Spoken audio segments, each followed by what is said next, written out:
So hi guys, hello everyone, my name is Prince, welcome back to my YouTube channel. So guys, finally WWE का एक और शानदार pay per view Clash at the Castle खत्म हो चुका है, जो कि बहुत ही शानदार और मज़ेदार था। सो इस पेपर व्यू में बहुत ही ज़्यादा अप्स एंड डाउन्स और ट्विस्ट एंड टर्न्स आया, जो देख के हम सब शॉक और हक्के बक्के रह गए।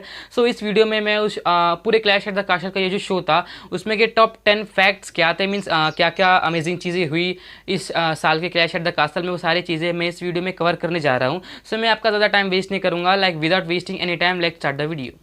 सो fact number 10 is unexpected end of the show by Drew McIntyre. मैंने इसको नंबर 10 पे इसलिए रखा है कि ड्रू मैकिंटायर मेन इवेंट में थे अगेंस्ट रोमन रेंस, और रोमन रेंस को उन्होंने बहुत ही टफ फाइट दी, मीन्स वो जीतते जीते रह गए championship.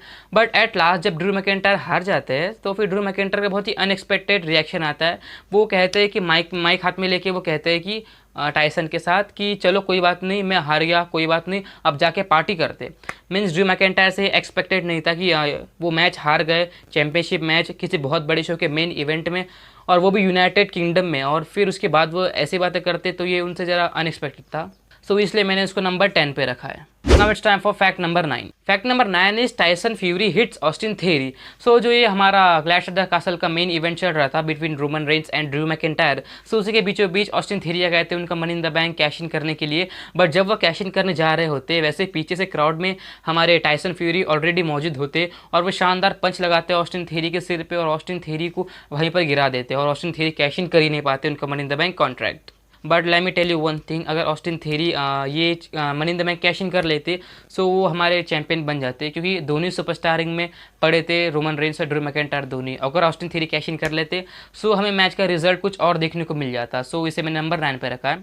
And now it's time for fact number 8। Fact number 8 is appreciation to Sheamus. Means Sheamus और गुंतर का इंटर कॉन्टिनेंटल चैंपियनशिप मैच था, और दोनों सुपरस्टार ने बहुत ही अच्छा परफॉर्मेंस दिया, और शेमस अगर इंटर कॉन्टिनेंटल चैंपियन बन जाते क्लैश एट द कासल में, तो वो ग्रैंड स्लैम चैंपियन बन जाते, और फिर शेमस उन्हीं बड़े बड़े सुपरस्टार के नाम में जुड़ा था, जैसे कि सेथ रॉलिन्स और भी बड़े बड़े सुपरस्टार जो कि ग्रैंड स्लैम चैंपियन है।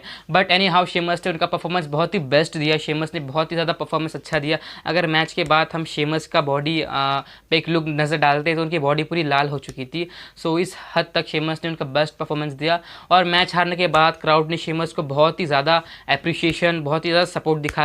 वहाँ पर बैठा हर एक फैन ने शेमस को बहुत ही ज़्यादा सपोर्ट दिखाया। ये देखिए मुझे बहुत ही अच्छा लगा, शेमस की मेहनत और शेमस का जो उन्होंने परफॉर्मेंस दिया वो वेस्ट नहीं गया। एंड एट लास्ट शेमस का एक हैप्पी एंडिंग हुआ, और अंत भला तो सब भला। Now it's time for fact number 7।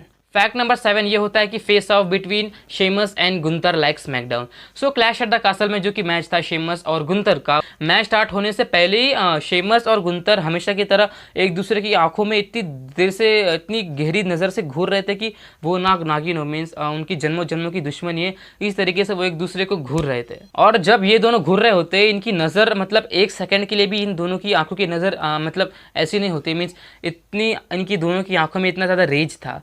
But जब ये दोनों घूर रहे होते हैं, इनके आजू बाजू के जो इनके साथ आते हैं, इनके बंदे, इनके चेले, जो भी आप समझो, वो मारामारी करते हैं, मतलब हमेशा की तरह उनकी मारामारी होती है, बट जिनको लड़ना है वो नहीं लड़ रहे होते, और एक दूसरे की आंखों में खोए हुए होते हैं। मीन्स इन दोनों की आंखों में इतना बदले की आंख भड़क रही होती है, और ये देख के बहुत ही मज़ा आया। मीन्स स्मैकडाउन में भी ये ऐसा ही था, और अब क्लैश एट द कासल में भी ऐसा ही हुआ। मैच भी बहुत अच्छा था, पैसा वसूल मैच था। अगर आपको देखना है ये मैच में क्या हुआ, पूरे क्लैश एट द कासल में कौन से मैचेस, रिजल्ट क्या था, तो वीडियो आई बटन पर ये वीडियो रही है, ये वीडियो आप जाके क्लिक कर लो। And now it's time for fact number 6। Fact number 6 is Dominik changed. So Clash at the Castle में एक मैच होता है between the Judgment Day and Rey Mysterio and Edge.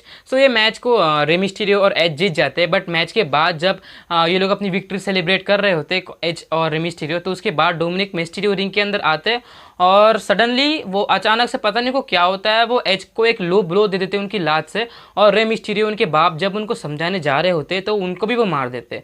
So Dominik Mysterio का ये एक नया वर्जन आता है, पता नहीं डोमिनिक मिस्टीरियो ने ऐसा क्यों किया, उनका एक नया वर्जन मतलब डब्ल्यूडब्ल्यूई ने क्यों लाया, बट एनी हाउ मुझको ये जो डब्ल्यूडब्ल्यूई का ये जो डिसीजन होता है ये मुझे बहुत ही अच्छा लगता है, बिकॉज डोमिनिक मिस्टीरियो का ये जो वर्जन था पुराना, मतलब वो पापा के साथ आते थे, डरते थे, वो वर्जन में इतना मज़ा नहीं आता था। मुझे पर्सनली मुझे ऐसा लगता है मुझे मज़ा नहीं आता था, बट ये जो न्यू वर्जन आया देखते हैं कहाँ तक जाएगा, इसकी बुकिंग कहाँ तक होगी। आपको क्या लगता है डोमिनिक मिस्टीरियो के इस वर्जन के बारे में? कमेंट करके मुझको जरूर बताना। Now it's time for fact number 5। Clash at the Castle में जितने भी चैंपियनशिप मैचेस होते हैं, सो तो वो चैंपियनशिप मैचेस में जो हमारे चैंपियंस होते हैं वो उनके टाइटल रिटेन्स कर लेती है, चाहे वो गुंतर हो, वो रोमन रेंस हो या लिव मॉर्गन हो। हमारे जितने भी चैंपियंस होते हैं सब उनकी चैंपियनशिप रिटेन्स कर लेते। सो ये बहुत ही अच्छी बात है कि क्लैश एट द कासल में कोई सा भी टाइटल इंटरचेंज नहीं हुआ। हमारे चैंपियन जो भी होते हैं they all retains their championship. तो ये अच्छा था, अच्छा लगा। Now let's move towards the fact number 4. So fact number 4 is Seth uses the move of Randy Orton, RKO and DDT. Seth Rollins और रिडल का भी एक मैच होता है क्लैश एट द कासल में, जो कि सेथ रॉलिंस जीत जाता है। बट मैच के अंदर सेथ रॉलिंस और रेंडी ऑर्टन का जो मूव होता है, जो कि रिडल भी यूज़ करते, DDT, वो रिडल को डिलीवर कर देते हैं, जो देख के बहुत ही मतलब मैं तो बहुत ही हक्का बक्का हो गया। और फिर उसके बाद सेथ रॉलिंस RKO की पोजीशन में भी चले जाते हैं।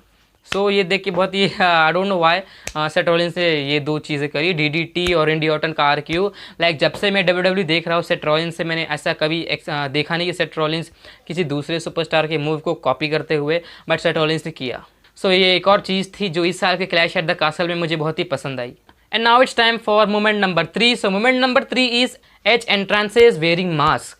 सो मतलब ये बहुत ही ज़्यादा मोमेंट नंबर 3 पे ये डिवेल डिजर्विंग है, क्योंकि एज की जब एंट्री होती है, हमारे लेजेंड एज वो मास्क पहन के रिंग के अंदर आते हैं। एज WWE के एक बहुत ही बड़े जाने माने सुपरस्टार है, मीन्स काफ़ी सालों से एज मचाते आ रहे हैं WWE के अंदर।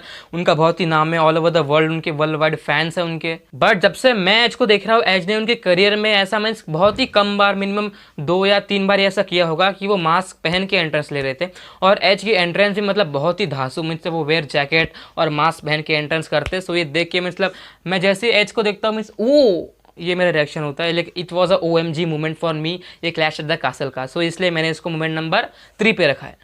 Now it's time for moment number 2. So moment number 2 is Solo Sikoa saves Roman. Clash at the castle के मेन इवेंट में जो कि मैच हो रहा था ड्रू मैकिंटायर और रोमन रेंस के बीच में, तो वो मैच में रोमन रेंस ऑलमोस्ट टाइटल हारने वाले होते हैं। Means Drew McIntyre Roman Reigns को एक क्लेमर किक डिलीवर कर देते हैं, पिन करने जा रहे होते हैं। बट जैसे ही 3 काउंट होने बस जा ही रहा होता है, वैसे ही सोलो सिकोवा पीछे से रेफरी को खींच लेते हैं और फिर ड्रू मैकिंटायर डिस्ट्रैक्ट हो जाते हैं। ड्रू मैकिंटायर सोलो सिकोवा को पकड़ लेते, बट ड्रू मैकिंटायर जैसे पीछे मुड़ते वैसे ही रोमन रेंस उनको स्पेयर दे देते और बाय पिनफॉल रोमन रेंस उनकी चैंपियनशिप रिटेन कर लेते।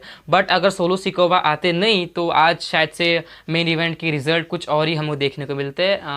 सो सोलो सिकोवा का बहुत ही मेजर रोल था रोमन रेंस का टाइटल जीतने में। And now it's time for the fact number 1। So fact number 1 है एनी हाउ रोमन रिटेन्स, जो कि रोमन रेंस का मैच होता है मेन इवेंट में अगेंस्ट ड्रू मैकिंटायर। वो मैच के अंदर ऑलमोस्ट रोमन रेंस 101% टाइटल हार चुके थे। मीन्स रोमन रेंस ने उनके सारे पैतरे आजमा दिए थे, 2 स्पीयर लगा दिए थे, सुपरमैन पंच, उनके क्लच, उनके सबमिशन मूव, रोमन रेंस ने सब कुछ लगा दिए थे। बट रोमन रेंस हार नहीं रहे थे। But any how Drew McIntyre ने उनको जब हरा दिया क्लेमर किक दे के 1 2 3, जब वो पिन करने जा रहे होते तो सोलो सिकोवा पीछे से आ जाते as I told you. But अगर सोलो सिकोवा आते नहीं, so Clash at the Castle के रिजल्ट कुछ और ही होते, हमें कुछ और ही चैंपियंस देखने को मिलता। But any how Roman Reigns जो कि हमारे दिल के चहेते, लाडले दुलारे, सबके प्यारे भाईजान, हमारे भारत में बहुत सारे लोग उनको पसंद करते हैं, ऑल ओवर द वर्ल्ड भी।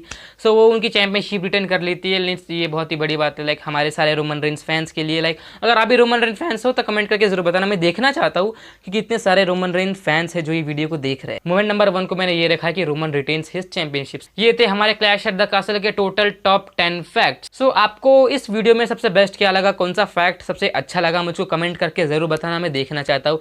And thank you so much for watching this video till and.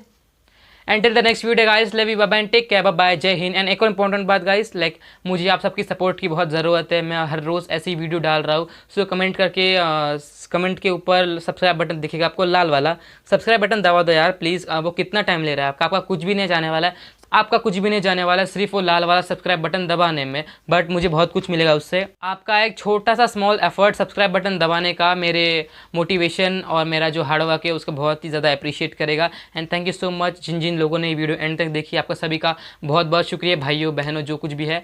And thank you so much, love you all, stay home stay safe.